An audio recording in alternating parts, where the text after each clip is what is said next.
মুখে স্বাদ লেগে থাকার মতোই একটা রেসিপি আজকে আপনাদের সাথে শেয়ার করতে যাচ্ছি। আসসালামু আলাইকুম। আজকে বানাচ্ছি কলার মোচার ভর্তা। এজন্য আমার লাগছে 2 পিস ইলিশ মাছ আর কলার মোচা। একটা কলার মোচা পুরোটাই নিয়েছি, আমি এটা সুন্দরভাবে সিদ্ধ করে নিয়েছি। কলার মোচাটা সিদ্ধ করা হয়ে গেছে, এখন এটা আমি ব্লেন্ড করে নেব। এজন্য একটা ব্লেন্ডার জারে সম্পূর্ণ কলার মোচাটা দিয়ে দিলাম, দিয়ে এটা সুন্দরভাবে একটা পেস্ট করে নিয়েছি।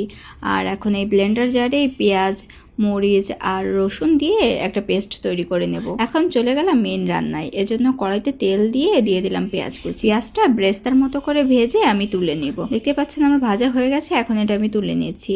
আর ব্লেন্ডার জারে যে পেঁয়াজ, মরিচ আর রসুন দিয়ে বেটে নিয়েছিলাম সেটা এখন দিয়ে দিয়েছি। দিয়ে এখন এই তেলের মধ্যে ভেজে নেব। একটু ভেজে নিয়ে গুঁড়ো মশলাগুলো অ্যাড করে দেব। দিয়ে দিলাম ধনে গুঁড়ো, জিরে গুঁড়ো, পরিমাণ মতো হলুদ আর মরিচের গুঁড়ো দিয়ে দিলাম। যেহেতু আগেই কাঁচামরিচ দিয়েছি সেজন্য সামান্য শুকনো মরিচের গুঁড়ো দিয়েছি আর একটা তেজপাতা দিয়ে এখন এটা সুন্দরভাবে ভেজে নেব। আর প্রথমে যে ইলিশ মাছের 2 পিস আমি নিয়েছিলাম সেটা সিদ্ধ করে কাঁটাটা বেছে নিয়েছি। এখন সেই মাছটা এর মধ্যে দিয়ে দিলাম, এতে সুন্দর একটা ফ্লেভার অ্যাড হবে। আর যে কলার মোচাটা আমি বেটে নিয়েছিলাম সেটাও এখন অ্যাড করে দিলাম। এখন সবকিছু সুন্দরভাবে আমি ভেজে নেব। এই পর্যায়ে আমি পরিমাণ মতো লবণ অ্যাড করে দিলাম। আর আগে থেকে যে পেঁয়াজ ব্রেস্তা ভেজে তুলে রেখেছিলাম সেটাও অ্যাড করে দিয়েছি।